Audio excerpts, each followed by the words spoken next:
Buenas tardes, en nombre de la Dirección de Centro 2, Patricia Hamra y Alicia Pérego, les damos la bienvenida al segundo encuentro de este seminario llamado Leer en lo que se oye, hacia una práctica del inconsciente, dictado por la licenciada María Gabriela Pedrotti, a quien agradecemos un montonazo, y te cedo la palabra, Gaby.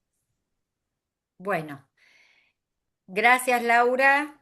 Este, bueno, calculo que la mayoría estuvo la vez pasada, estuvimos la vez pasada. ¿Cómo andan? Qué bueno que estén acá. Había mucha gente que hoy me dijo que con esto del fin de semana largo en Buenos Aires se iban hoy, no iban a poder estar. Pero bueno, acá estamos los que podemos estar. Le estaba contando porque Laura me preguntó, no sé si alguna pudo estar en la reunión de las clínicas que yo invité la vez pasada. Bueno, fueron las reuniones de... ¿Se acuerda que les conté de esos espacios que yo tengo de escritura clínica? Bueno, el sábado pasado fueron las jornadas, digamos, se presentaron trabajos y yo estoy hoy como con los restos todavía de esa actividad que fue tremendamente intensa, como las cosas que en general yo habito, tienen así siempre una intensidad, una intensidad vital y móvil, digamos, que me deja a veces felizmente extenuada, digámoslo así. Bueno, nada, las jornadas salieron muy, muy lindas y hoy, hace un ratito, antes de entrar, me encuentro con eh, una una torta que les hice a las clínicas cuando terminamos las jornadas y era el momento del lunch. Y dije, voy a arrancar con esta frase. La torta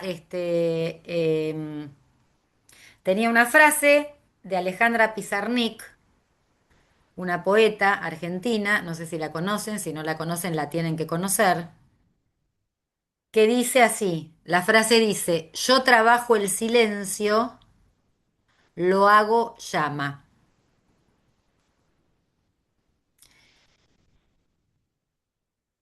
Y me parece que esa es un poco,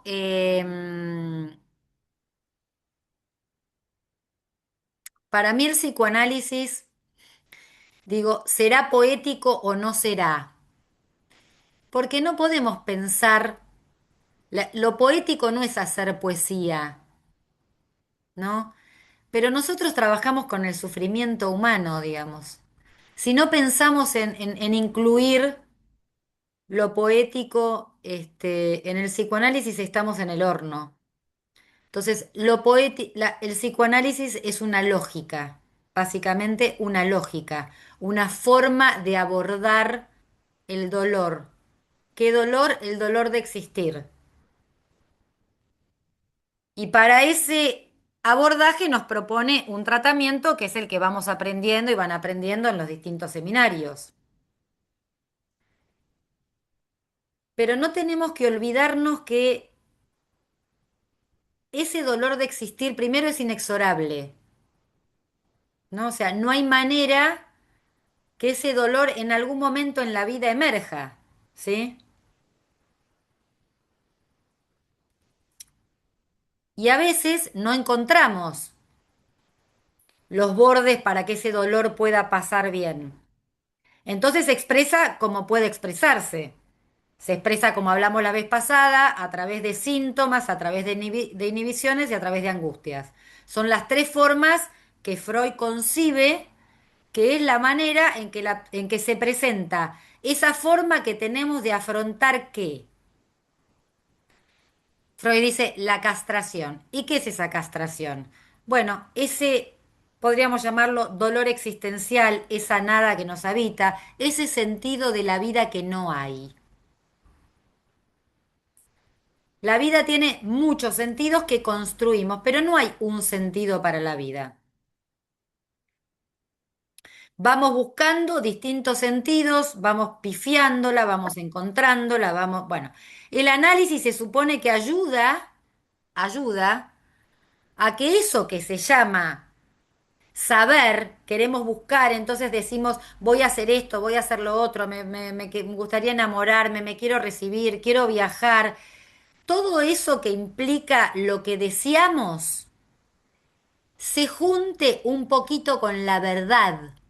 ¿Qué es la verdad? Lo que de verdad me muerde el cuerpo, me agarra, me toma el alma, eso que de verdad digo, dentro de todo esto que quiero hacer hay algo que de verdad quiero. De verdad que no es la verdad, es lo que toca mi cuerpo, es lo que me conmueve, es lo que me llega. Bueno, llegar a ese lugar de verdad, que debería ser lo más sencillo, lo más sencillo, digo, uno diría, bueno, sí, la verdad que todos tenemos que encontrar nuestra verdad. Arriba de esa verdad hay 1800 capas de palabras, de mandatos, eh, de cosas del mundo que hacen que sea difícil llegar a esa verdad, ¿cierto? Entonces, ¿qué hacemos los analistas? Encendemos esa llamita, buscamos encender. El verbo para un analista sería encender, ¿qué? La llama de la vida, ¿sí? Sí. Entonces, si decimos encender es porque en principio uno podría decir, nacemos apagados. Ese grito, que al nacer es un alarido, se va, ¿no? Se va leyendo, recibimos nuestras primeras lecturas de quien de alguna manera nos recibe, nuestra madre, nuestro padre nos reciben, ¿no? Y van haciendo lectura de ese llanto, ¿verdad? Esas lecturas ya van marcando un mapa que por suerte existe, pero que a medida que desplegamos nuestra vida, vamos sintiendo que ese mapa que aprendimos y que nos ayudó a leer la vida, de golpe ese diccionario no nos alcanza. ¿Se entiende? O sea, la vida nos propone cosas, nos dice cosas, nos manda cosas que no las podemos leer con el diccionario que aprendimos en nuestra familia. Y entonces vamos a un analista, le golpeamos la puerta, bueno, ahora ya no golpeamos la puerta, llamamos por WhatsApp, escribimos por WhatsApp mensajito y decimos, bueno, mire, quiero una consulta, yo, porque no la estoy pasando bien, ¿no? No encuentro cómo, ni por dónde, ni de qué manera. Tampoco puedo decirlo, tampoco puedo decirlo. Esto también es importante, porque acá viene una diferencia que vamos a hacer entre lo que sería el motivo de consulta y el sufrimiento subjetivo. Una cosa es el motivo de consulta. Alguien viene y dice, yo no me puedo separar porque tengo un matrimonio de 30 años y entonces la historia, la vida, los hijos, los bienes, la qué sé yo, va. Ese es el motivo de consulta. Ahora, su sufrimiento subjetivo es que tiene que salir de un lugar donde ella fue obediente toda la vida a hacer lo que correspondía hacer. ¿Sí? Estudió la carrera que los padres decidieron porque tenían una empresa, se casó con el chico que había estado de novio en la adolescencia, bueno, tuvo sus hijos y qué sé yo, entonces siempre hizo de alguna manera lo que había que hacer. Ella dice, yo hice lo que había que hacer. Y por primera vez a los 60 años me pregunto, pero primero me siento vieja, ¿no? Para preguntarme esto. Pero bueno, yo digo, las preguntas llegan cuando llegan, ¿vieron? Las preguntas no piden permiso, llegan cuando llegan. Como decíamos la otra vez, las preguntas incomodan. Y cuando uno se incomoda puede hacer dos cosas, o hacerse el boludo, meter la cabeza abajo de la alfombra y no, no pasa nada, no, qué sé yo, tuve un mal día, hoy se me cruzó algo y no, qué sé yo, y no darle bola a eso, o decir, a ver, pará, che, esto, ¿no? ¿Qué es esto?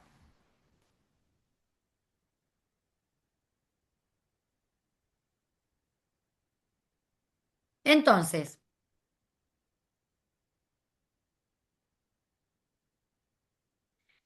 eh,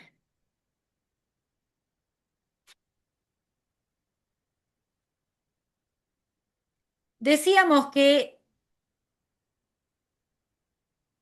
el paciente, entonces uno llega por alguna pregunta que incomodó, por algo que incomodó, sentí algo que no debía sentir,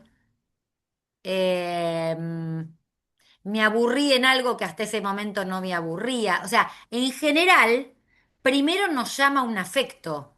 Hay un afecto que nos llama a algo que no nos pasaba, ¿no? Por ejemplo, cuando llega Elizabeth Bonner a verlo a Freud, le había pasado, ¿se acuerda que tenía la parálisis en la pierna, que se había enamorado del cuñado, era?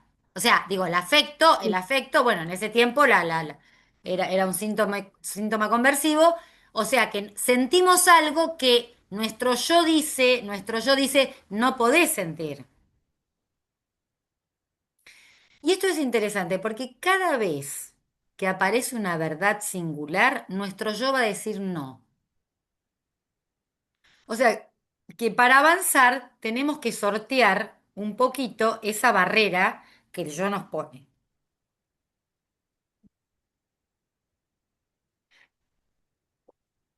¿Sí?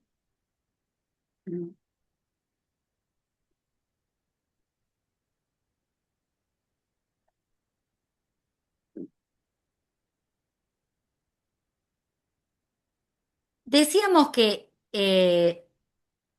desde las palabras que el paciente trae, vamos a ir tironeando de sus hilos, ¿no? Decíamos, cual si fuera una carnada, las palabras son carnadas para llegar a lo que está atrás, que no está atrás, yo lo digo de esta manera, está entre las palabras, escondido en las palabras, en la trama de las palabras, ¿no? Esa red hay que tratar, es tramposa, ¿no? Porque alguien viene con esa red, pero viene asfixiado. ¿No? Como si alguien llega al consultorio del analista y nos dice, bueno, no sé, estoy usando una ropa pero que me queda apretada, vivo en un lugar que no me gusta, amo pero no termino de sentir el amor que quiero. Bueno, todas esas incomodidades, ¿no? Incomodidades, que cuanto más valientes somos, más nos animamos a decir, en principio, tengo una incomodidad, ¿no? Porque también nos educaron para, como dijimos la vez pasada, creemos que el paciente no sufre por no estar adaptado, sufre por estar demasiado adaptado. Nos adaptamos demasiado a todo, eso es lo que nos genera sufrimiento. Es lo que hay que hacer. Y vivimos años o mucho tiempo, ¿no? Porque es lo que hay que hacer, es lo que pasa, es lo que uno tiene que aguantar, es lo que uno tiene, ¿no? Va. Entonces, como decíamos, hacerse una pregunta es una cosa compleja.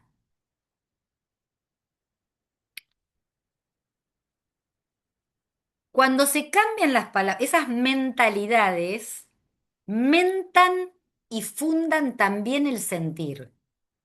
Por eso decíamos la vez pasada, estoy retomando algunas cosas, que cuando modificamos esa trama significante, esa trama de palabras, se modifica el afecto, ¿verdad? Por eso cuando nos dicen, ah, ustedes trabajan solo con la palabra.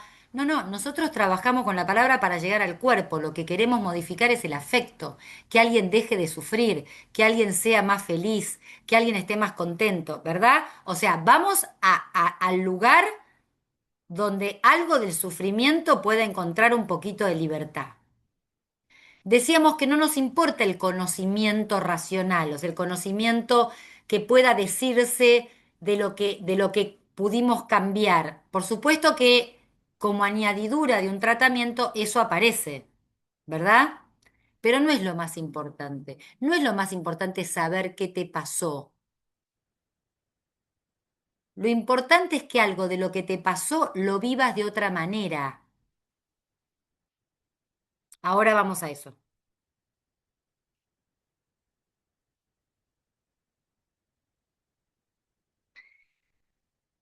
Ese freno que tiene esa trama cuando nos aprieta, más que levantarla, ¿no? Como levantarla, tratar de que no esté,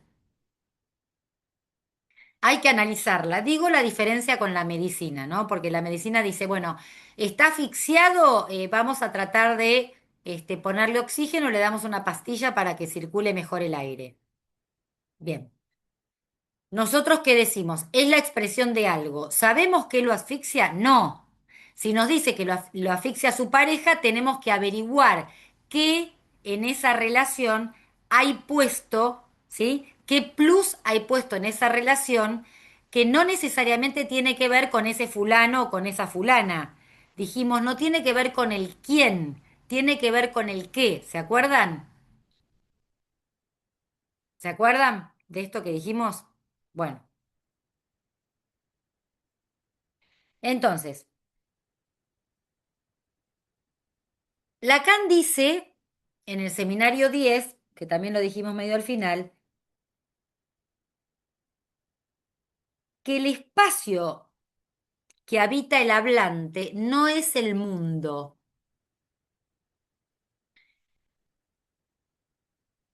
El lugar donde vienen a decirse las cosas del mundo se llama escena, escena. Y la escena está hecha de significantes, ¿sí? Esto es muy importante porque hay una diferencia entre la escena y el mundo.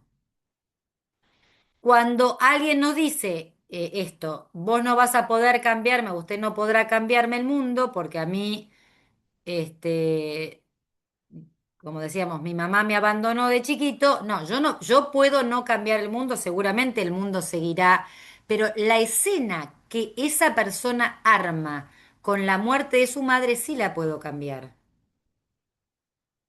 ¿Se entiende? Porque puedo hacer que esa persona viva, deje de vivir la muerte de su madre como un abandono, por ejemplo. Esto es real, ¿eh? Y viva la muerte de su madre como un inexorable donde la madre no fue culpable de morirse. ¿Se entiende? No hubo una actividad de la madre que decidió. ¿Se entiende? Los neuróticos nos ponemos en ese lugar pasivo donde el otro nos hace. Hasta se murió para cagarme la vida. ¿Se entiende? Pero somos así, digo, ¿no? Vamos siempre a poner al otro que nos hace algo. Todo, entonces me caga mi pareja, mis padres no hicieron tal cosa, el presidente no me deja vivir. Sí, podemos protestar, pero es re aburrido una vida así. ¿Qué va a hacer? Es lo que toca. Entonces, tenemos que aprender que lo que toca es lo que toca, la suerte es loca, y con eso que tenemos, encontrarle otra vida a nuestra vida. ¿Sí? Otra vía a nuestra vida y otra vida a nuestra vida. Entonces, la historización crea la escena de un mundo que no hay. O sea, la historización, cuando uno dice, bueno, hable de lo que quiera, ¿no? Vieron que a veces los pacientes te dicen, ay, pero no hable del tema con el que vine o yo quería tratar este tema, ¿no? Que uno cree que tiene temas. Bueno, dicen, empezá por donde quieras, porque la verdad, que es lo que a uno le aprieta el zapato, va a parecer igual hables de lo que hables. No tenemos manera de esconder esa piedra que hay en el alma. Va a aparecer. La tristeza va a aparecer. Me hables de la fiesta de anoche, me hables del encuentro con tu amiga, me hables de que no tenés insomnio. Va a aparecer la tristeza. Va a aparecer si yo también decido escuchar, ¿sí? ¿Para qué? Para darle una lectura que es lo que esa persona no sabe que porta y que esa lectura le dé otra salida a la escena. Ahora voy. El pasado es la historia que se hace existir, o sea, el pasado es una historización que vive en el presente. No importa qué le pasó a los 5 años, importa que si algo lo afecta hoy, está contando eso hoy porque eso pasado es presente. Si no, no lo cuenta.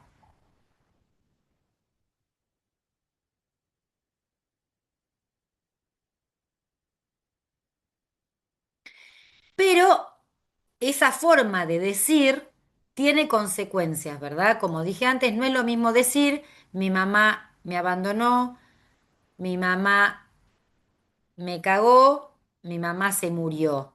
Es el mismo hecho del mundo, pero la escena que monta, los significantes que utilizo para decir eso, arma otra escena, ¿me siguen? Entonces, mundo y escena son situaciones distintas. Por ejemplo, uno cuando tiene un paciente que lo atiende hace un tiempo, ese paciente va a hablar más o menos siempre de lo mismo, por más que hable de otras cosas. Si el paciente siente que no puede llevar adelante lo que quiere, me va a hablar de que en la fiesta no pudo bailar, de que en la facultad no pudo dar los exámenes y con la novia no pudo ir a donde quería, ¿no? Porque está a él, la escena que lo retiene es que él no puede hacer lo que quiere, supongamos. ¿Se entiende? Entonces, lo que tenemos que encontrar a través de lo que el paciente va diciendo es ese lugar que lo tiene anclado, su posición subjetiva. Eso se llama posición subjetiva. ¿Dónde está varado? Y siempre está varado en un verbo.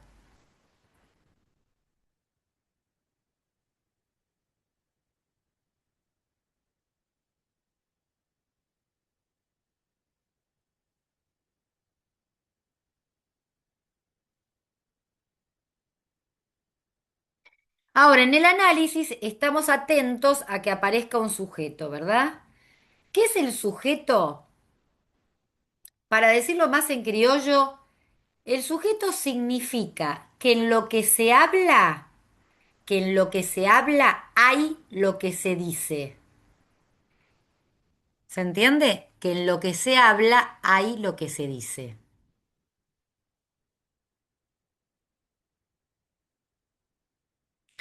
Hay dos lugares.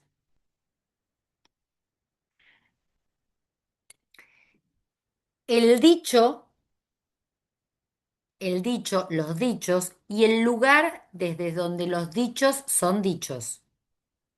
El lugar desde donde los dichos se dicen.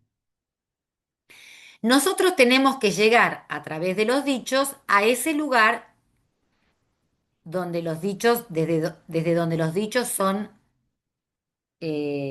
dichos. Me quedé como en un trabalengua, ¿no? Em,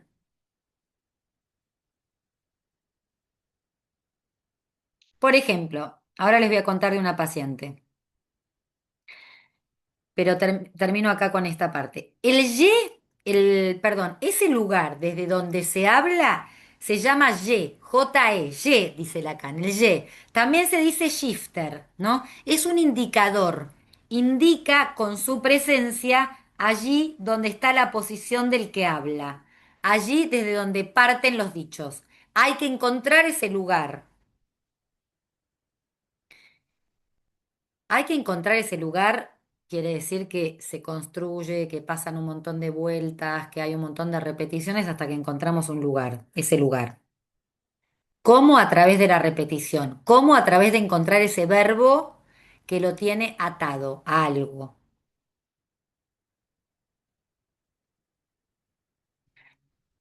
Por ejemplo, una paciente.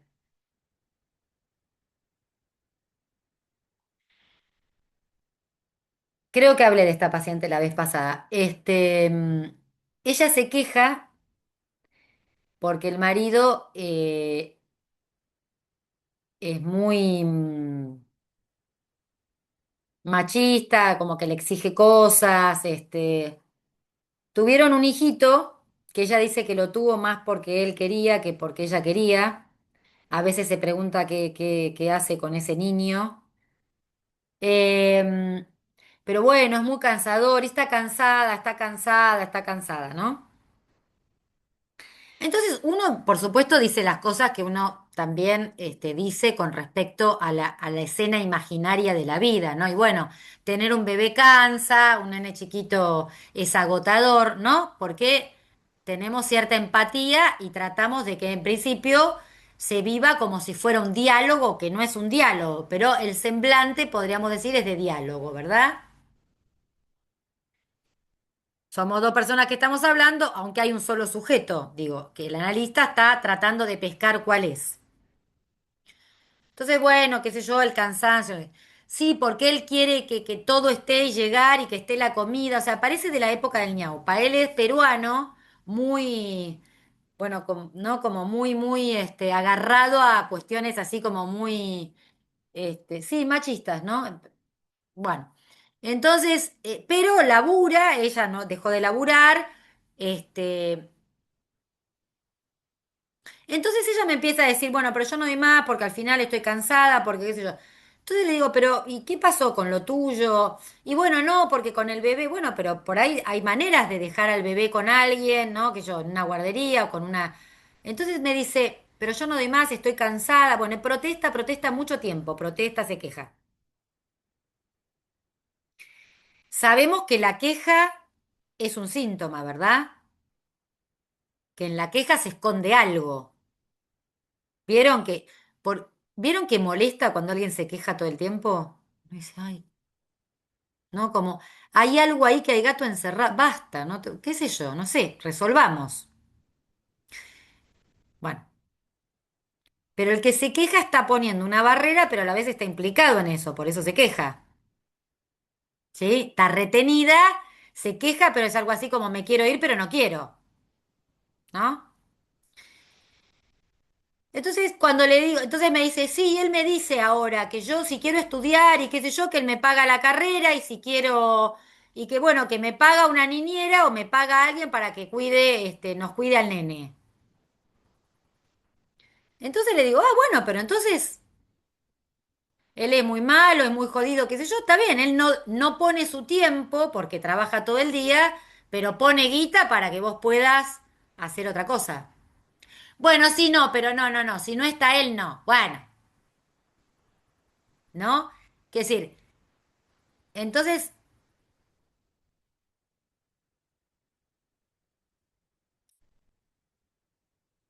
no es que él no da lo que ella quiere que dé, que entre comillas sería que él esté más tiempo con el nene porque labura todo el día. Ahora, cuando él da lo que ella necesitaría o la ayudaría a salir de la casa para estar más tranquila, estudiar y hacer lo que supuestamente dice querer hacer, ella lo rechaza. ¿Se entiende? Bueno, entonces ahí nos metemos en otro territorio. ¿Qué pasa con eso? O sea, es decir, la cuestión ahí es otra, ¿cierto? ¿Qué pasa con esto de salir? Vos no te importa mucho el nene, pero estás pegada al nene. No sabés si querías tenerlo, pero te quedás adentro, ¿no? Y toda la culpa de su malestar y de su sufrimiento la tiene el otro. Entonces, ¿qué hace el neurótico? El neurótico quiere que se castre el otro, que el otro renuncie, que el otro deje, que el otro venga, que el otro ponga lo que no pone, que el otro, que el otro, que el otro. La castración, que es la única llave para liberarnos del sufrimiento, es propia. Soy yo la que tengo que encontrar la llave de salida, por más que enfrente tenga a un monstruo. Porque yo al otro no lo puedo cambiar, que yo, el otro es el otro y tiene lo que tiene. Pero yo puedo decidir si me quedo con el otro o no me quedo, si le hago caso en todo o no le hago caso, si me voy de viaje o no me voy de viaje, si estudio una carrera o no la estudio, qué sé yo. La lengua nos sirve para armar cárceles también. La lengua que nos libera también nos encierra. La misma cosa. Nos ata y nos libera.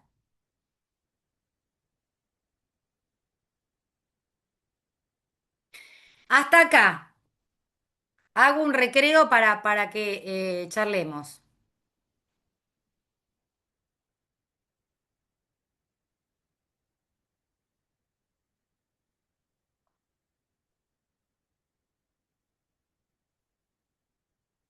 Preguntas, comentarios, dudas.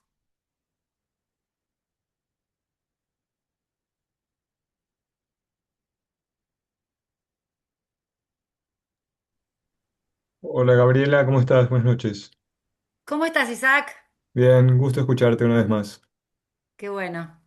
Con respecto a la paciente que estabas hablando recién Sí, y la barrera sobre la queja, sobre ese significante, es muy profundo la queja, porque ahí hay que desarmar algo que está más allá para mí de la implicancia que vos hablabas y también del lugar, de la responsabilidad de ella, ¿no? Como frente a algo que puede llegar a ser inédito, que no lo quiere saber. Entonces lo pone con capas, lo va barnizando, como decís vos, ¿no?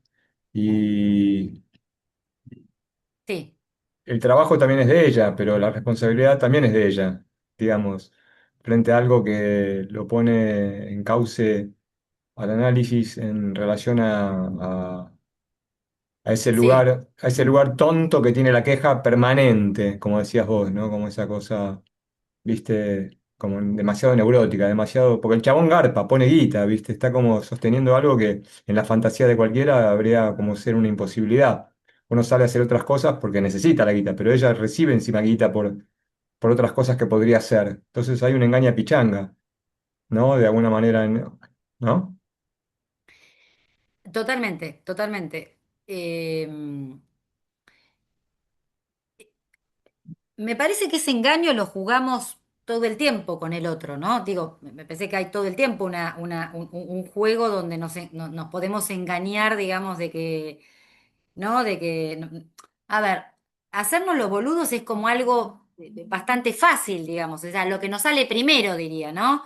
Lo otro cuesta, por eso digo, llegar a la verdad o avanzar y decir, bueno, basta de hablar boludeces, basta de hacer, che, vamos, no, vamos a hacer lo que, bueno, eso cuesta, eso nos cuesta.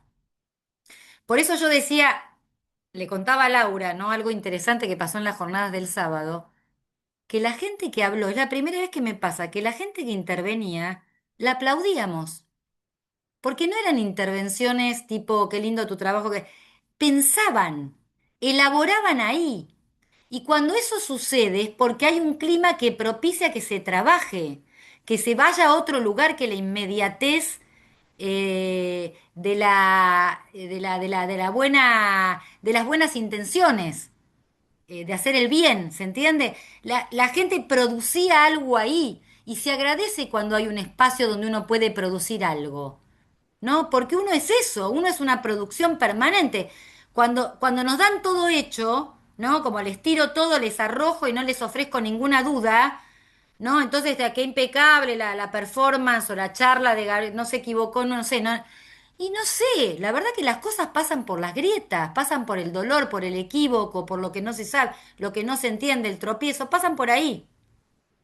Entonces yo no puedo estar hablando de psicoanálisis y tener un paper perfecto de todo lo que voy a decir. ¿No? Después, por supuesto, me enojo, no dije la mitad, al final no sé qué, por supuesto hay que soportar ese despiste.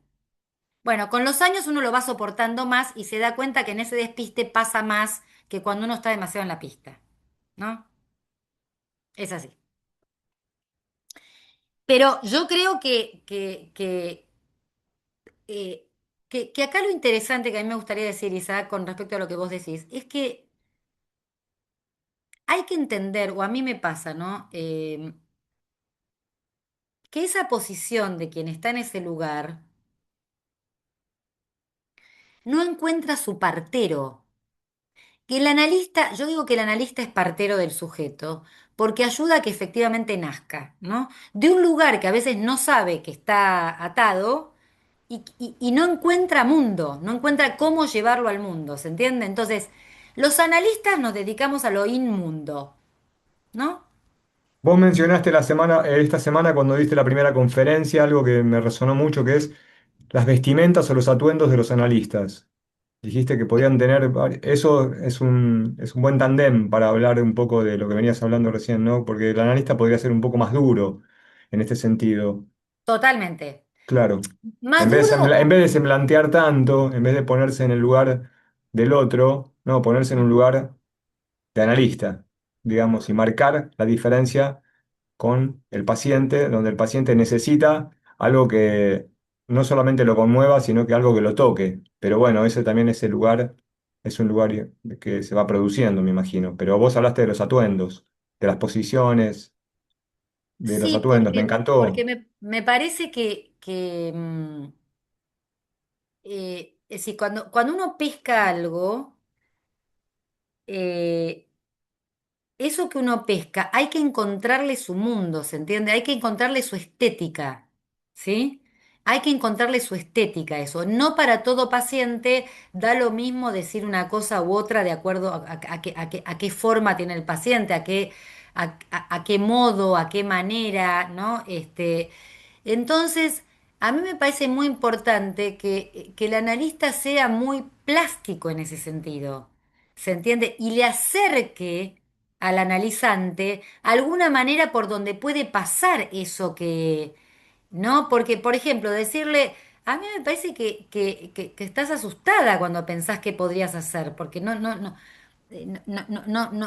sabés hoy qué podrías hacer siendo mamá, estando casada con un tipo en un departamento enorme, una mina que viene de vivir en un lugar muy chiquitito, ¿no? Como que, ¿no? Que quiere cosas, pero no sabe. Entonces, a ver, pensemos, y o sea, ofrecer la plataforma donde es posible pensar con el otro algo.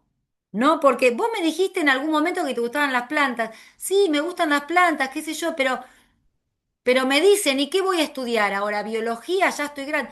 No, le digo, pero, qué sé yo, por ahí hay cursos, viste, que son más cortos, en el botánico o en el jardín japonés, ¿no? Que se puede. Bueno, no importa, digamos, ¿no? Como para mí la ternura es la herramienta indispensable de un analista, porque la ternura es la posibilidad que declina el poder de la razón, o sea, y da confianza. La ternura es confianza. Ahí te referís con el partero también, el partero como Exactamente. posición. Claro, entiendo. Sí, Genial. sí. Porque no es lo mismo si la mina te dice no tengo guita, estamos pagando un alquiler, estamos pagando una hipoteca, mi marido se mata trabajando pero no llegamos con la plata. Todo lo que te dice al contrario, sería todo lo que las posibilidades que tiene con la plata están resueltas para ella. Totalmente. Sería diferente Totalmente. si todo este mundo cambiaría si ella te dijera, no, bueno, lo hablo con mi marido, no tiene plata, nos cuesta ganar guita, no tenemos con quién dejar el chico. Sería otra historia, otra escena, Otra historia, pero otra de otro historia. mundo. Es otra historia, otro mundo, otra cosa. No, Gracias, otra cosa. No, de gracias. nada. Bueno, ¿alguna otra pregunta, comentario? Caramelo, chupetines, chocolate. Cande Agüero levantó la mano. Abrí tu micrófono, Cande. Hola Gabriela, buenas Hola, tardes. Candela, ¿cómo te va? Bien, me quedé pensando un poco en esto de los ropajes que dice Isaac y vos nombraste el tema de la ternura. Y a mí me vino también el tema del entusiasmo, que vos lo hablaste en el otro espacio que hiciste hace poquito, en cuanto vos Sí, nombraste ahí la nota italiana, ¿no? Yo me quedé mucho pensando en esto del analista en relación con esa posición del desperdicio, ¿no? Cuando hay análisis, pero puede haber análisis, pero no analista. Entonces me quedé pensando que la ternura también va con esto del entusiasmo del analista. Bueno, recordé ese otro espacio que me parece que hace a esto de los ropajes que mencionaba Isaac. sí, a mí me importan mucho rescatar algunos afectos que están como. Dice una analista amiga que yo saco como. Que le devuelvo al psicoanálisis algunos términos de la lengua castellana que no se usan para el psicoanálisis, pero que a mí me parece que son fundamentales, ¿no? Porque digo, hablo del entusiasmo, hablo de la ternura, bueno, nada, investigo el tema de la ternura, bueno, es mi próximo libro que me imagino que podré en algún momento contarles a todos que ya sale, pero bueno, calculo que para principio del año que viene estará en las calles. Porque porque me parece que hay algo de la figura del analista como frío, distante, hermético y de hierro, más o menos. Y a mí me parece que eso ha llevado a una confusión bastante importante de lo que es a una confusión y a una exigencia de ascetismo que lejos tiene que ver de la posibilidad de que alguien pueda entonces efectivamente sentir que allí recibe lo que no recibió, que es en principio una escucha cálida, una escucha receptiva, la escucha es entrega, ¿no? Cuando yo escucho también entrego un espacio. Entonces, me parece que la ternura posibilita también que el otro pueda crear. Cuando hay ternura, el otro crea. Cuando hay dureza, el otro rebota, escupe, dice, ¿no? Pero, digamos, funciona más como una máquina. Y por otro lado, me parece que esa posición también de dureza ha hecho que esto, que nos exijamos tanto los analistas a ocupar un lugar de muerto, efectivamente, porque ese atuendo de pureza es un atuendo de alguien muerto. No hay manera que un analista no esté de acuerdo a lo que le pasó en el día, cómo está, o qué sé yo, atravesado por alguna cosa, ¿no?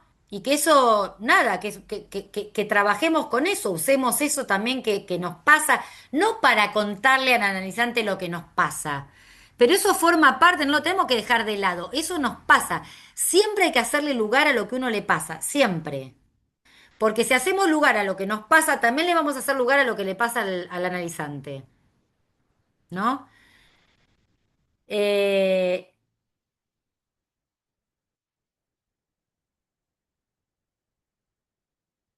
y no es contar, digo, yo me acuerdo que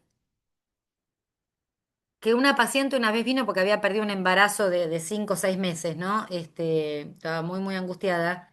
Y yo cuando la atendí en la primera entrevista, cara a cara, eh, ella contó esto y a mí se me empezaron a caer las lágrimas, no podía hablar, ¿no? Entonces ella, que venía con la cara dura, ¿no? Tomada por el dolor y la angustia, se empezó a aflojar, ¿no?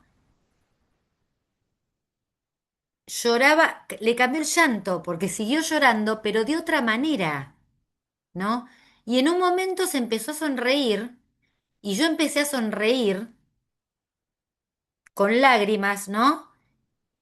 Y le digo, eh, es muy feo perder un embarazo avanzado, ¿no?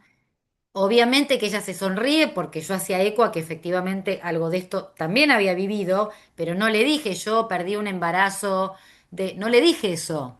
Dije, es muy feo perder un embarazo. Dije eso, hubo una complicidad ahí anónima, ¿no? De dos mujeres que atravesaron algo así, ¿se entiende? Eh, y seguimos. Y yo estoy segura que ahí se instaló la transferencia. ¿No? Ahora, si yo hubiera forzado que las lágrimas no me salgan, que no me salga esa, ¿se entiende? Porque, y estaría constipada de tristeza, ¿no? Para no expresar el eco que me hacía, que me producía esa situación, ¿cierto? Entonces digo, no pasa nada no es que no pasa nada, nosotros vamos a intentar darle un cauce a ese verbo, ¿no? Si estoy triste, vamos a tratar de que esa tristeza vaya para otro lado. Si yo le digo, si el analizante siente, te acompaño, esa tristeza va a ir para otro lado. Mm. Si confío que esa tristeza tiene una razón de ser, confío en esa tristeza, no le digo, bueno, pero hay que salir de ahí porque ya está, porque esas cosas tienen que pasar. Si yo vengo con esta boludez que decimos cuando hay un afecto y nos angustiamos o nos ponemos, Mm. ¿se entiende? Lo escondemos más al sujeto de algo que está tratando de salir. Entonces lo que tenemos que tratar es de que salga, decirle, te acompaño, entiendo, esto existe, esto existe. Y existe porque yo le doy existencia como analista. Le doy existencia. Y ayudo a que eso se lleve para otro lado. ¿No? Y en serio, querés tener y no sé qué, y contame y cómo viene, no sé. Pero digo, la llevo para otro lado. Llevo eso para el lado de la vida. Que siga vivo eso, ese deseo, es que encuentre una manera de armar otra trama.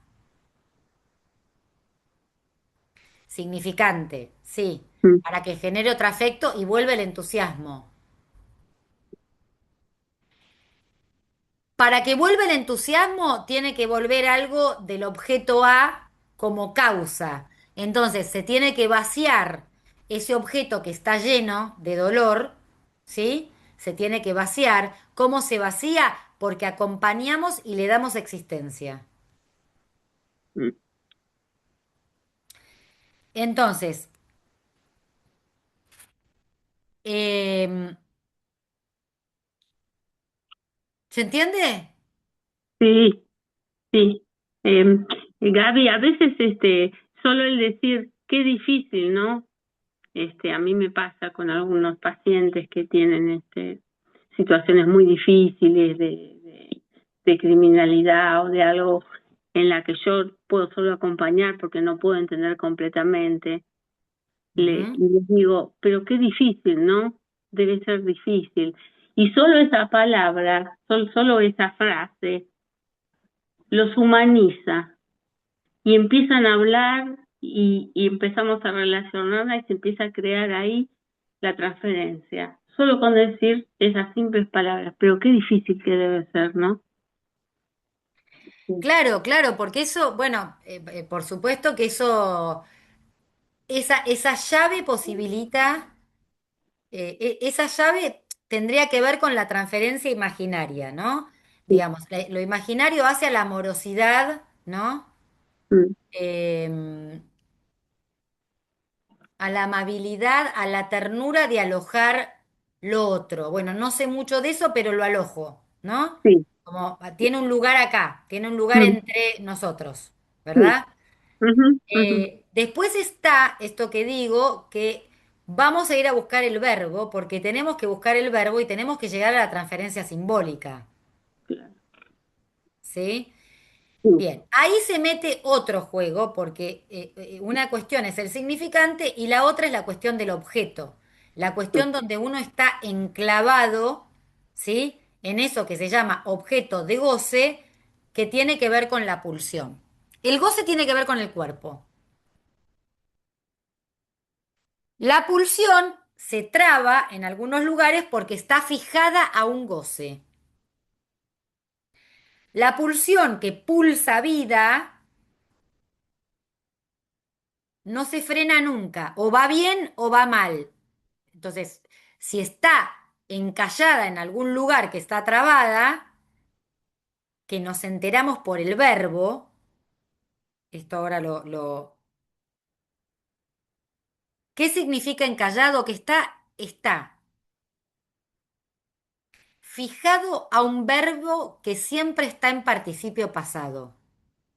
Está en el lugar de amado, de cagado, de torturado, de abandonado. Todo lo hado, lo hada es el lugar del participio pasado.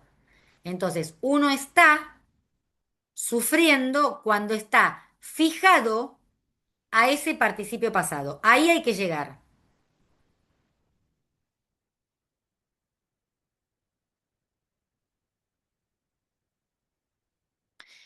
El otro día, nada que ver, un ejemplo que no tiene que ver con la clínica, pero en Pilates, yo estaba haciendo Pilates, entonces hay dos de esos cosos, vieron, de Reformer, creo que se llaman, dos de esas camitas. Entonces estaba la persona al lado mío y la profe me da una pelota de esas grandes, de goma.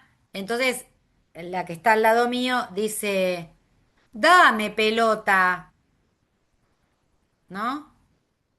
Entonces yo la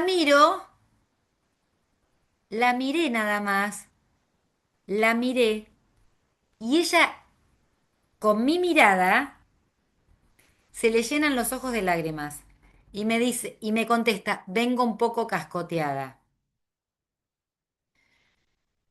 Por supuesto que no pasa nada. Le dio la pelota y seguimos, ¿no? Clase de gimnasia. Yo digo, no puede ser que esté escuchando hasta en la clase de pilates que me voy a distraer, ¿entendés? O sea, me vengo a distraer y, ¿entendés? Y no, pero no pude. Cuando escuché el dame pelota, la miré, ¿no? De vuelta, hubo un asentimiento, eso como... Y ella se escuchó, digamos, ¿no? Por supuesto que ahí no era para, en otra ocasión esto era para abrirlo, ¿se entiende? Se entiende que hay algo atrás de, no atrás, que está en esa frase, equivoca el sentido y escuchamos una verdad que está ahí amordazada, dame pelota, ella me contesta, sin que yo le diga nada, estoy cascoteada, no daba, no sé, llamame mañana, o sea, nada, porque no, a ver, me voy a distraer, pero a mí me pasa, estoy en la playa, esto, como dicen mis hijos, de vos te pasa, la gente se te pone a hablar, mamá, no sé por qué. Estoy en los restaurantes, qué sé yo, y me pasa, bueno, no sé, me gusta mucho escuchar, no sé qué pasa, algo, bueno, algo de eso pasa, ¿no? Eh, Pasa y es como que para mí el psicoanálisis es mi vida, digo, está en Pilates, está en todos lados, no. Como yo le contaba a Laura, ¿no? En la jornada de la clínica, yo decía, es el psicoanálisis que yo quiero, porque es como el living de mi casa. Yo estoy tomando mate, hablando de psicoanálisis, pensando, creando, estudiando cosas complejas, diciendo cosas difíciles en el clima que hay que decir cosas difíciles. ¿Cómo se dicen cosas difíciles en un clima árido y frío? Las cosas difíciles se tienen que decir en un clima cálido, con ternura, tiene que haber calorcito, tenemos que sentirnos amigos por un rato. ¿Cómo hacemos si no? ¿Cómo vamos a hablar de algo tan difícil con la voz pura, ¿entendés? Y el cortinado y todo. O sea, no hay algo que no va, que estamos haciendo mal en ese sentido. Bueno, entonces yo decía cuando lloré al final de la jornada diciendo, crear esto para mí, un conjunto de personas que se animaron a escribir, que no escribían, que se sintieron que podían decir lo que querían, es un montón, que se sientan cómodos, que sintieran que ahí estábamos así, como con comodidad, que no iba a venir nadie a decirles esto está mal, y que cada uno fuera tan singular, y que hubiera poesía, literatura, sí, lógica, sí, pero la lógica la vamos aprendiendo con todo eso, ¿no? Porque no me digan que Pizarnik nos da una definición de lo que hacemos los analistas, ¿no? Trabajar ese silencio que nos calla para encender una llama, para que el sujeto sea llamado a donde quiere ser llamado, a donde desea. Entonces, para encontrar esa llama, eso que nos llama, hay que barrar al otro, dice el psicoanálisis, ¿no? ¿Qué es barrar al otro? Dejar de creer que en el otro funciona cierta omnipotencia, ¿no? Que el otro tiene poder y saber. Que otro, el que cada uno fabricó. Marido, institución, ergo, psicoanálisis, ¿no? No puedo hablar porque no sé, porque no estudié, no puedo escribir porque no leí todos los seminarios, no puedo, no puedo, no puedo. Esa frase, no puedo, no puedo, no puedo. ¿Y quién puede? ¿Qué puede el que puede? ¿A quién le otorgo? ¿Poder de qué? Puedo lo que puedo cada vez, y eso que puedo es un montón. Puedo entender un poquito, puedo decir una frase, puedo entender otro cachito, siempre es poquito aparte, ¿no? Pero esa idea de que tenemos que entender todo, entonces para hablar tenemos que pensar lo que decimos, no, no, nos alejamos del psicoanálisis. Bueno, entonces, quiero ir a... Claro, porque sí, vamos a ir ahora a... Porque, bueno. Quiero ir. Laura, ¿estás por ahí? Acá estoy escuchando atentamente. Bueno, podremos poner La imagen que me compartiste. Sí, voy a poner una imagen del grafo del deseo para explicar un poquito esta cuestión del objeto, ¿sí? Porque venimos hablando del significante, ¿no? De descubrir, pero a ver si nos sale. Bien. Esto también es un montón así, ¿no? No importa. Lo que quiero, a dedicar, no voy a hacer un análisis del grafo porque voy a contar un poquito algo que me interesa para el día de hoy. Y es lo siguiente. Ustedes ven que está la línea que va del sujeto barrado, ¿no? que primero es el cachorro humano, el viviente, dice Lacan, ¿no? Después de viene sujeto barrado. Esa curva que va para arriba termina en el IDA. ¿Me siguen? En el ideal, en el ideal, ¿sí? ¿Lo ven? Abajo, a mi izquierda. Ah, para ustedes lo tienen del otro lado. Bueno, me importa que vamos a la línea, vamos a trabajar un poquito, a pensar algo que me interesa de la línea de las preguntas. Las preguntas están del lado derecho, las respuestas están del lado izquierdo. Esa línea que va de S a I de A es la línea, es la curva de la intencionalidad. Y la curva del inconsciente está dividida en dos. ¿Sí? Hay dos curvas que representan lo inconsciente. De significante a voz y de goce a castración.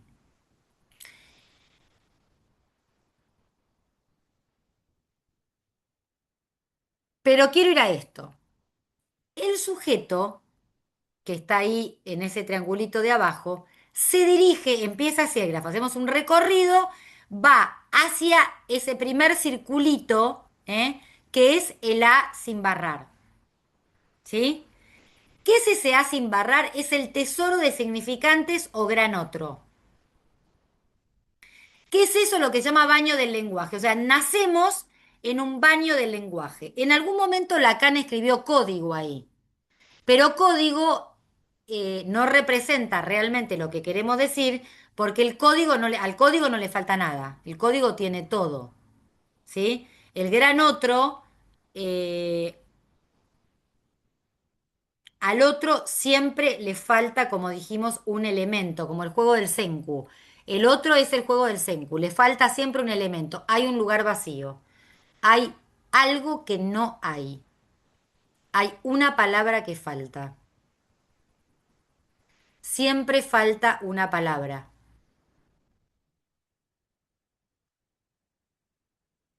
Hay un origen perdido, hay un referente que no tenemos, que está irremediablemente perdido. Por eso podemos empezar muchas veces, porque no vamos a encontrar nunca el último referente del último referente. Por eso cuando alguien desespera por querer encontrar la razón de por qué me dejó mi novio y por qué, pero si yo hice todo, bueno, hay un momento que uno dice, bueno, ya está, porque no hay manera de encontrar la última razón de la última razón de la última razón. Argumentamos un poco hasta que decimos basta. Como quienes tienen hijos saben que en algún momento los pibes te preguntan, ¿pero por qué esto? ¿Por qué lo? Bueno, no sé, basta. ¿No? Como, ¿por qué? Porque buscan encontrarnos también en ese límite. No puedo dar más respuestas. No hay argumento. ¿Por qué? Porque en el fondo partimos de algo asemántico. Asemántico. Hay algo que no es argumental y tiene que ver con la causa. Hay un límite.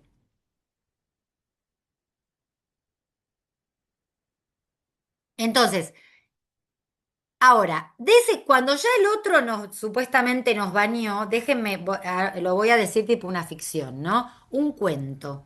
Las palabras nos permiten armar cuentos, con los cuentos armamos el cuerpo. Y ahí vamos. El cuerpo se arma con palabras. El cuerpo no es el organismo, no es la biología. El cuerpo tiene que ver con una envoltura imaginaria y simbólica.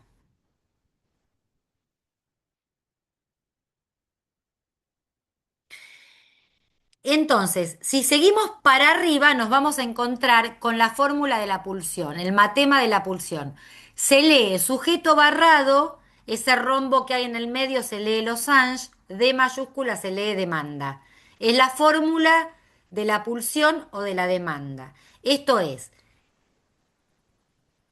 para entrar al campo de la pulsión necesitamos que alguien nos haya demandado. ¿Qué significa alguien nos haya demandado?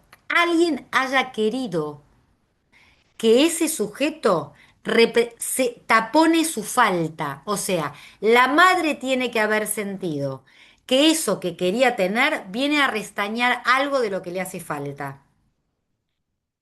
Entonces va a ser mi príncipe, los ojitos de mamá, mi futuro médico, el calorcito para mi vida. Bueno, ¿vieron esas cosas que nos representamos, que un hijo viene o puede venir a ocupar si efectivamente ese hijo viene a ocupar algo de ese lugar de falta, ¿verdad? Si ese hijo es metáfora del amor, no metonimia de la falta, dice Lacan. Si es metonimia de la falta, tipo como le pasa a algunas mujeres, vieron, tengo un coche, la casa, el perro y tengo que tener un hijo. ¿No? Digamos, entonces, si el hijo viene como la metonimia de los objetos de consumo, que también hay que tener porque queda bien, porque completa la grilla de las cosas que una mujer tiene que hacer, y estamos medio en el horno.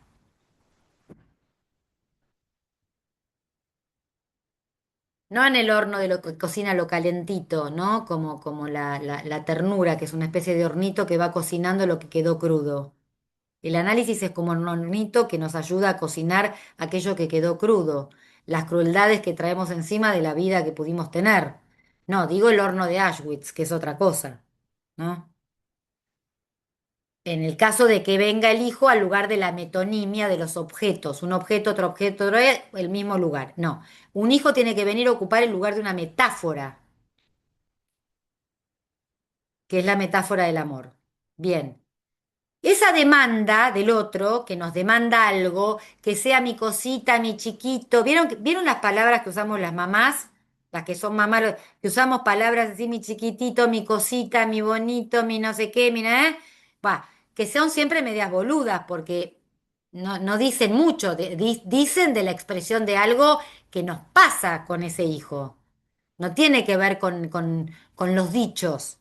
Dicen de algo que nos causa eso indecible. Es algo así como vos venís a ocupar ese lugar indecible. No puedo decir lo que es. Por eso los hijos, para una mujer, según Lacan, vienen a ocupar el lugar del objeto A. Así como para un hombre lo debe ocupar, vamos a decir, una mujer o otro hombre que esté en ese lugar, ¿no? Porque la verdad que es bastante heteronormativo decirlo así, y a un hombre le pueden gustar los hombres y estar en ese lugar de una mujer, quiere decir en el lugar de la causa, de que lo cause. ¿Se entiende? No en el lugar del falo, en el lugar de la causa. Bueno, tendríamos que hablar de la fórmula de la sexuación, pero nos vamos. Quiero ir a esto. Entonces, primero nos baña el lenguaje, tenemos los significantes del otro, el otro nos nombra, nos dice palabras y mientras nos dice cosita de mamá, mi no sé qué, mi bonito, no sé qué, nos va transmitiendo algo que le pasa a una mamá en el cuerpo. Esto es lo que yo digo cuando me dicen, no lo voy a dejar tantas horas con la empleada porque después no me va a conocer. Después no va a saber quién es la mamá. No hay manera de que un hijo se confunda por más que esté más horas con la empleada que con la madre. Porque se supone que ese lugar para quien uno ocupa esa falta, o sea, si esa madre efectivamente tiene ese hijo que ocupa el lugar de su falta, no hay manera de que la mucama lo va a criar. La mucama, la empleada, palabra horrible. La chica que lo cuida, la niñera, no sé, la madre, la abuela, la tía, la hermana jamás van a ocupar el lugar de la madre porque no hay manera de que alguien ocupe ese lugar de lo que representa para esa madre ese niño. ¿Se entiende?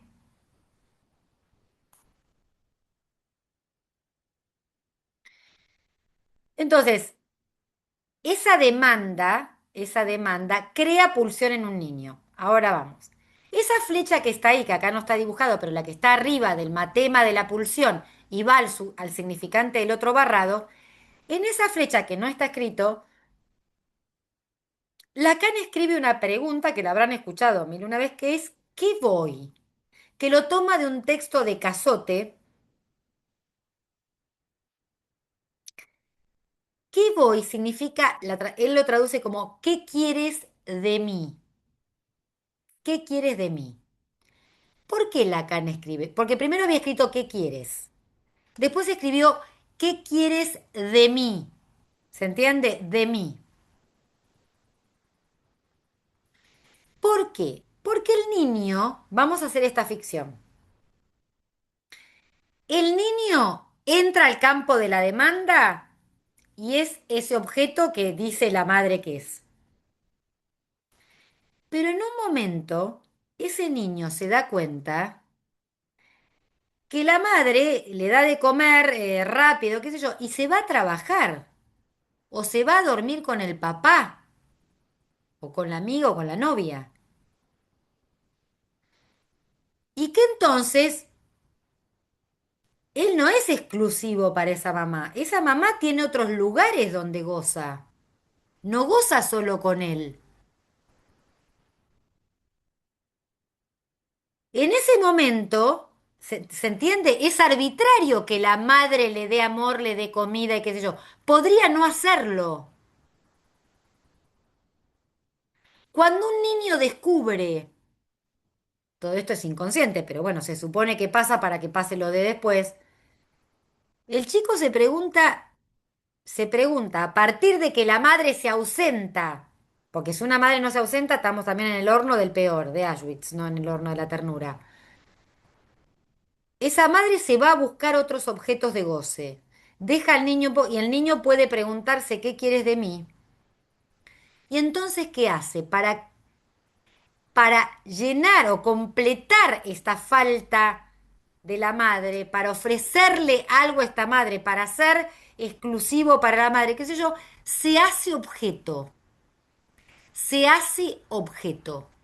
Entonces, ven que da la vuelta, si dijera el que voy arriba, da la vuelta, se encuentra con la castración del otro, significante del otro barrado, está del lado izquierda, es la barradura del otro. O sea, mi mamá no me tiene solo a mí, mi mamá goza de otras cosas que no sé qué son.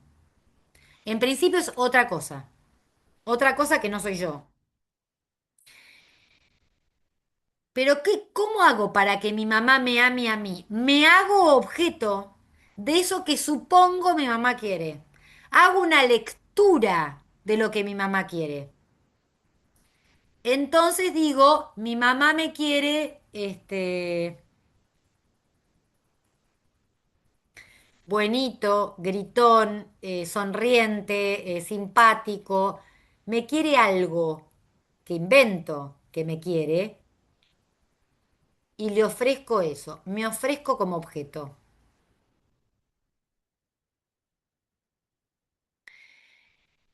Esta oferta de objetos es la que crea el fantasma. El fantasma es esa escritura, primera escritura, que vamos a intentar leer en un análisis, que nos explica, que nos explica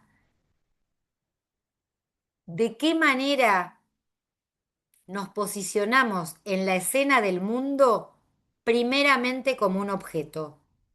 Nos dice de ese objeto que encarnamos y creemos ser porque creemos que el otro así nos quiere.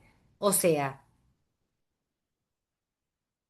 ese buenito para mi mamá cuando era chiquito termina siendo el buenito para el jefe que me termina cagando, no me aumenta nunca y yo no le puedo decir que quiere un aumento porque se va a enojar y no me va a querer más. O sea que descubro a través de lo que me cuenta, por lo que viene análisis, que no le puede pedir aumento al jefe, que en realidad hay un lugar de buenito que viene de allá lejos de hace tiempo, pero que está presente. ¿Se entiende? No me importa qué pasó con la mamá, sino que importa que eso está presente. Para él, ser buenito no es ser ese tipo de 45 pirulo que no le puede pedir No, no tiene 45, ahí tiene 2 años.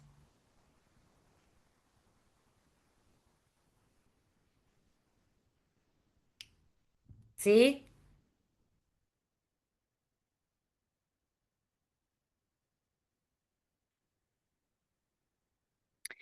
Ese fantasma no está mal que se arme, porque efectivamente, como verán, pero acá termino porque no quiero seguir con el grafo, que ese fantasma va a construir el deseo, que está del lado de o sea, el fantasma sostiene el deseo. Entonces, qué bueno que tenemos fantasma porque sostiene nuestro deseo. El problema es que el fantasma, como dijimos la vez pasada, nos sitúa en un paisaje que se nos repite. Entonces, ese fantasma que se inscribió hace muchos, muchos años, se nos repite en la vida que vamos transitando. Y tenemos 50 años y vivimos el mismo paisaje que traemos de chiquito. Por eso vamos a un analista para que, como dijimos la vez pasada, nos ayude a abrir otras ventanas y a ver otros paisajes. ¿Cierto? Entonces, un analista, por ejemplo, entonces la lectura es la que abre otro paisaje. La lectura de esa otra cosa que se escucha en lo que se dice. Entonces, le voy a dar un ejemplo de una lectura de un analista que lo contó en las clínicas y que me parece muy pertinente para traerlo hoy. Esta chica, que ahora tiene 40 años, creo, más o menos, jugaba al tenis. De chiquita, la madre la llevaba a jugar al tenis. Y a ella le gustaba, pero sufría un montón, no la pasaba bien. Le gustaba el tenis, pero sufría un montón. Cada vez que iba, no ganó un campeonato de niña. Y la madre la llevaba a todos los campeonatos. La madre tenía un marido, el padre de esta chica era un tipo que no quería que jugara al tenis, ni quería, no le interesaba nada, no le interesaba nada de nada, la trataba bastante mal a la madre. La madre parecía sufrir mucho y hacer un esfuerzo para acompañar, decía ella, para acompañarla a ella a todos los torneos. En un momento ella decide dejar, porque siente que para la madre es un esfuerzo juntar la plata, le sacaba plata al padre que no le daba plata, se la afanaba, toda una historia para poder llevarla a los torneos a la hija, ¿no? En un momento, entonces ella dice, bueno, basta, no quiero más sufrir, no quiero que mi mamá sufra, basta, basta. Y le dice a la madre que va a dejar de jugar. Y la madre dice que cuando le dijo eso a la madre le dijo, ¿pero no querés un torneo más? Entonces resulta que ahora ella quiere jugar al tenis, tiene ganas de retomar, ¿no? Y tiene miedo porque ella se quiere encontrar con se quiere encontrar con eso que le pasaba, pero tiene miedo tiene este fantasma del sufrimiento, le trae una cosa dolorosa y no entiende por qué, ¿no?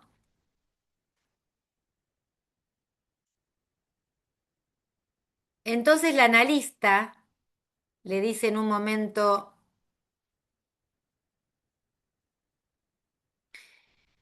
pero tu mamá te dijo jugar un torneo más.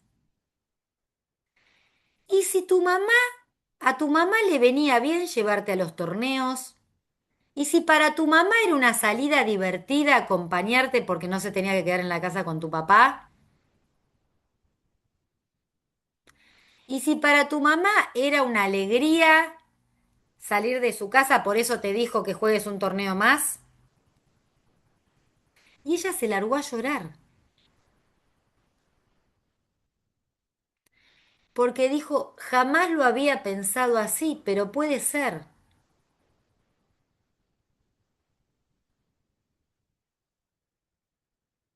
Bueno, efectivamente, el efecto de esto, porque uno se entera después, es que volvió a la cancha, volvió a una cancha de tenis a jugar un torneo y pudo ganar su primer partido porque no ganaba nunca en ningún torneo. Digo, no importa, o sea, lo que me importa es que la lectura del analista, torciendo el sentido, equivocando ahí el sentido de la madre sufre, ¿no? De que cargaba a la paciente, ¿no? Y que pobre, pobre la madre que sufría porque qué sé yo, y ella cargaba ese sufrimiento en su cuerpo, cuando vira el sentido, ¿no? A ella le pasa otra cosa, ¿se entiende? Se castra el otro ahí, ¿no? Porque tu mamá, sostener el sufrimiento de la madre, ella acompañaba el sufrimiento de la madre sufriendo ella, pagando con sacrificio ella, como suele pasar. ¿Con qué paga el neurótico sostener al otro con sufrimiento? ¿Se acuerdan que Lacan dice, el neurótico prefiere entregar su sacrificio a entregar su castración.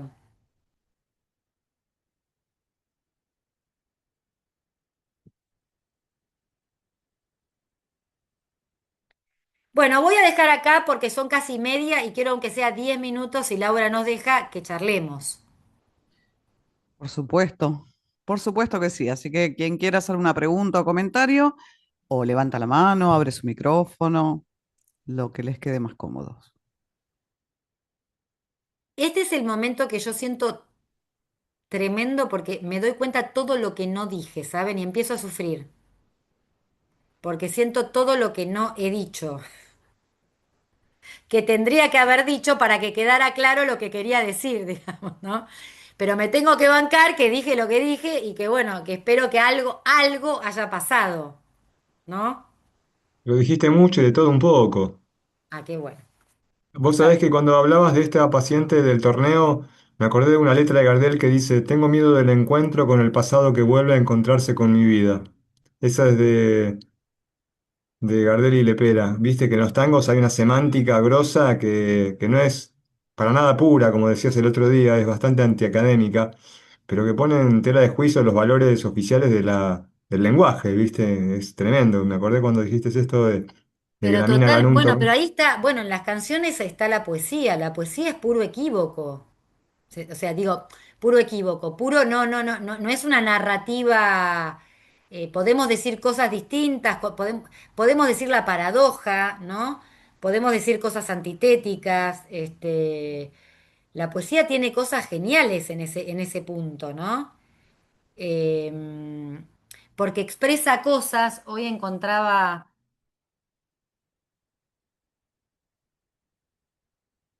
em,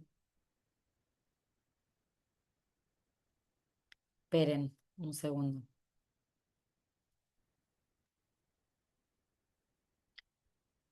En carne viva se descascara, un poema. En carne viva se descascara y ya. Roja, siente, duele el aire. Pinches de agujas clavadas, quiere escupir y sacarse de encima. El peso que enlutó su piel, quiere sacarse de encima. Quiere sacarse la piel. Se equivoca. Las heridas se curan con piel. Qué bello.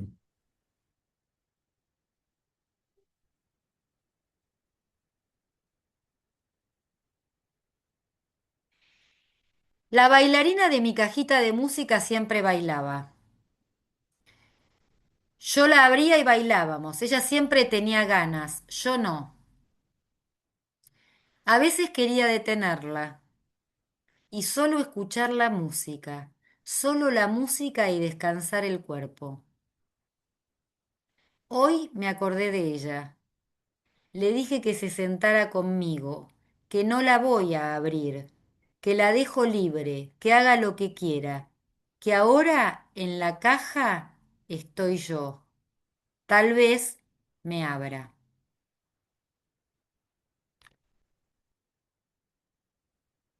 Bueno, digo, la poesía expresa algo de eso que no se puede decir si no es con poesía, porque yo puedo decir, bueno, estoy en una caja, se abre la bailarina, ¿no? También uno se puede abrir, bueno, ¿no? Es distinto el efecto que produce, ¿se entiende? El decir poético. Llega a otro lado. Y llega a otro lado porque no encierra con palabras ese lugar de la causa, no encierra lo asemántico. Lo asemántico nos permite producir nueva semántica. ¿Sí? Bueno, no hablo más, escucho.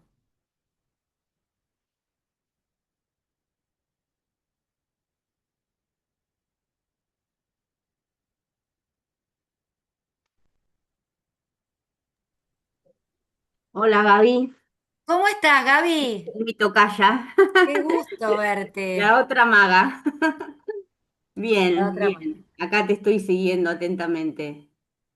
Pero Bien, más que me había quedado un poco detenida al principio, sí, cuando hablaste de la queja, porque tengo la experiencia, digamos, siempre de que esas personas que tienen como esa forma de estar en la vida, como su posición subjetiva de la queja, es como muy difícil, es que aparece como una resistencia, ¿no? Que uno le va como queriendo abrir posibilidad y te ponen otro no y otra reja y otra, ¿no? Como esto que decías vos un poco de ir sacando como capas, pero que parece que son como interminables, ¿no?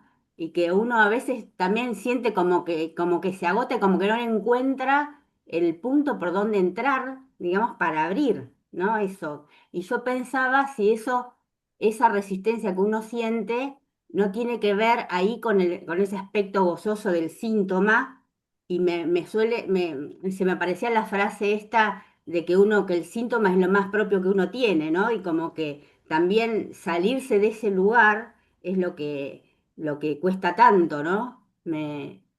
Claro, Eh, porque tal cual, Gaby, porque ahí, o sea, cuesta salirse de ahí porque ahí hay un goce. ¿Qué mm, significa hay un goce? Hay un ser. El ser es del ah, goce, sí, claro, ¿sí? exacto. Nosotros somos el sujeto es falta en ser. Para ser sujeto hay que perder un poquito de goce, perder un poquito de ser, ¿sí? Claro.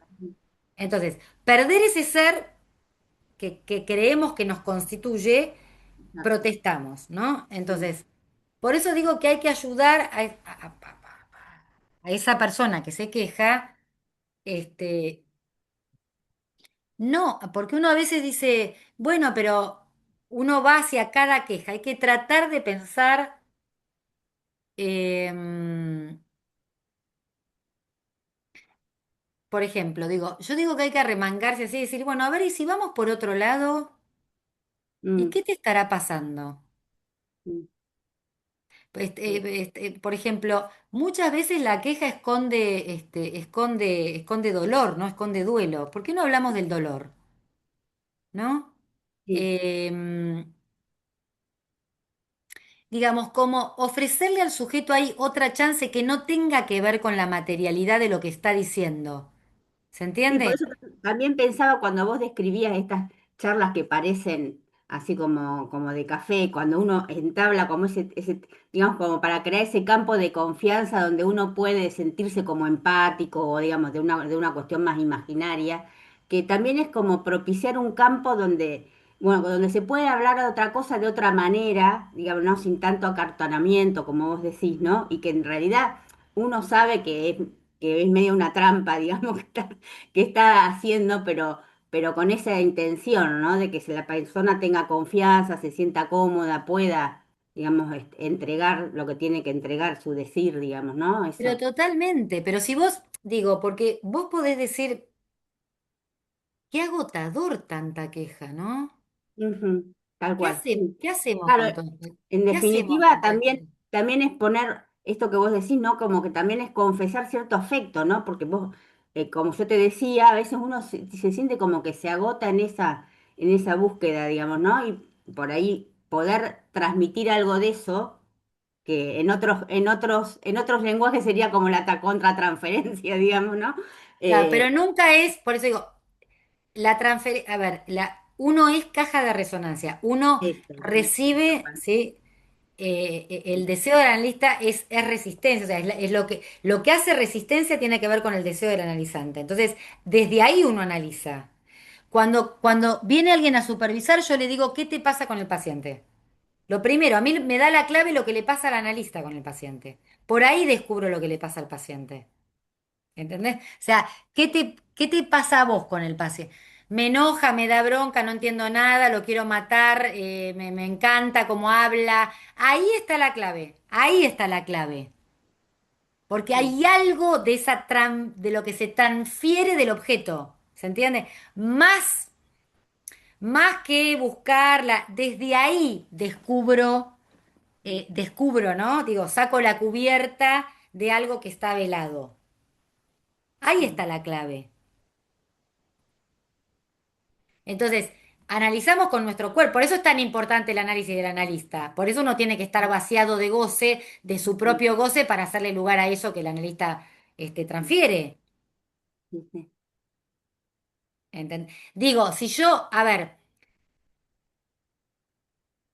ese paciente que, bueno, eso es un artículo que va a ir en el libro y ojalá en algún momento lo lean, pero ese paciente que llega, ese paciente que hablaba muy mal, yo creo que lo dije, lo conté la vez pasada, ¿no?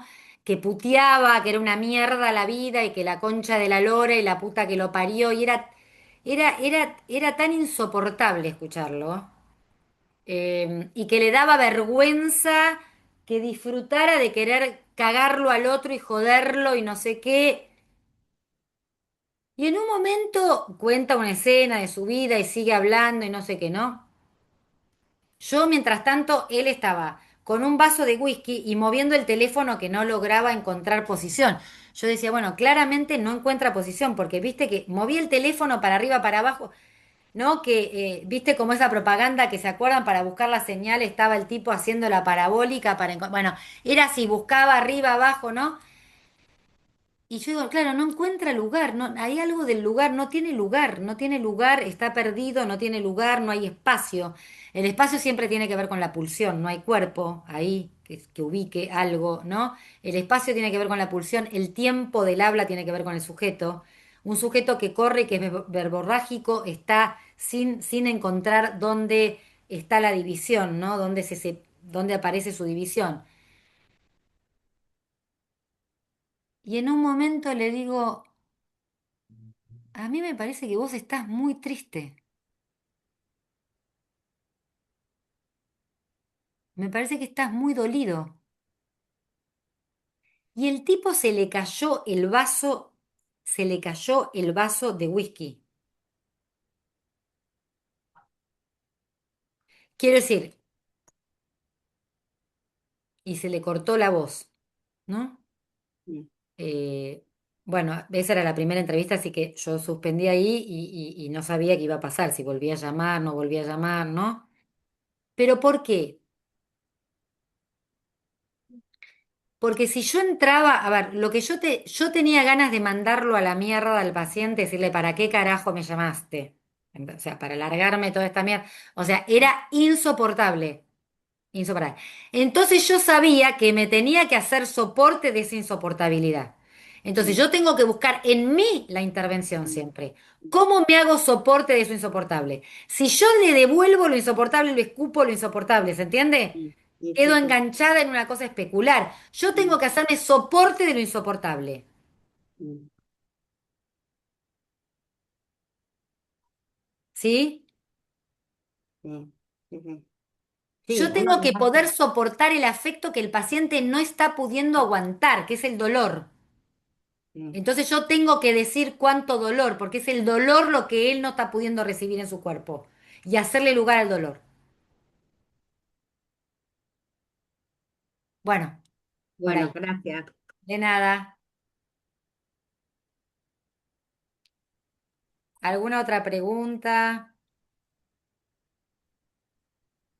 Gaby, ¿podés sintéticamente, ¿no? Lo que dijiste recién de la pulsión y el espacio,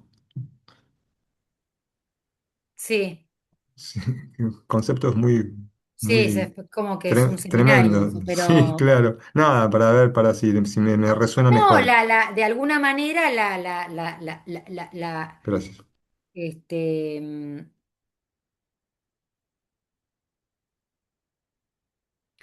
decimos, la lógica tiene que ver con el inconsciente, la gramática tiene que ver con la pulsión. La gramática tiene que ver con el verbo, pegar y ser pegado, ¿no?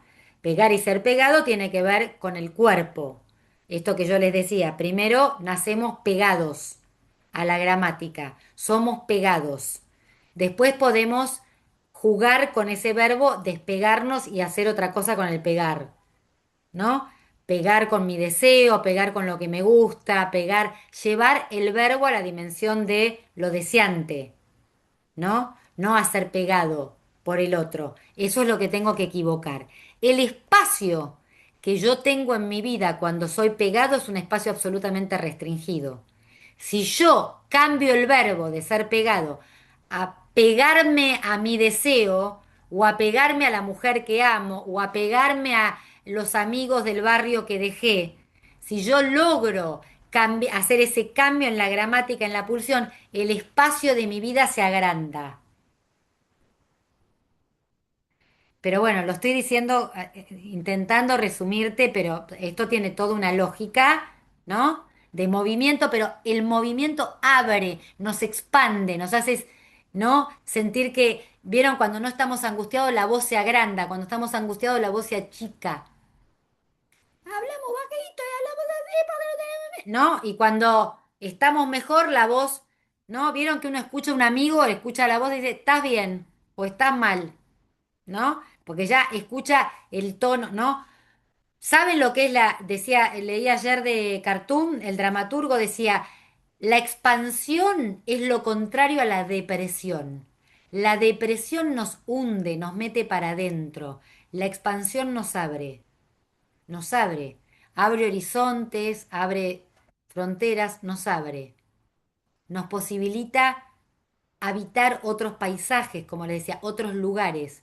Si hacemos lectura y equivocamos ese sentido único con el que estamos presos, podemos encontrar otros paisajes, otros amores y otros mundos posibles por vivir. Muchas gracias. De nada. Bueno, vamos por ello. No pierdan nunca de buscar como analistas esos lugares donde el cuerpo les produce, donde se encuentran con el cuerpo, donde alguna producción les toca el cuerpo. No sigan nunca una teoría donde no les pase eso, ¿sí? Porque lo que nos hace aprender y avanzar el psicoanálisis es eso, es desde ahí siempre, desde eso que nos toca. Si el psicoanálisis no nos toca, no es psicoanálisis. Es una teoría que vaya a saber qué es otra cosa. Bueno, gracias. Fue muy lindo compartir este tiempo con ustedes. Espero que nos crucemos, que nos sigamos cruzando, va, qué sé yo, en alguna ocasión, en alguna instancia, en algún algo. ¿Eh? Bueno, muchísimas gracias, Gaby. Compartí tu mail en el chat. Eh, Buenísimo. no sé si quieres decirlo por si alguien no lo Sí, copió. yo lo dije, pero lo digo por si alguien quiere Dale, los que escuchan la grabación escribirme que no ven para el chat. algo. Es Maga Pedrotti con doble T, @yahoo.com.ar. Lo escribí perfecto. Así que, bueno, para los que escuchan después la grabación, ese es el mail de Gaby. Bueno, muchísimas gracias, Gaby, y a todos los que participaron. Feliz vida a todos. Igualmente. Gracias, Chao. Gaby. De nada.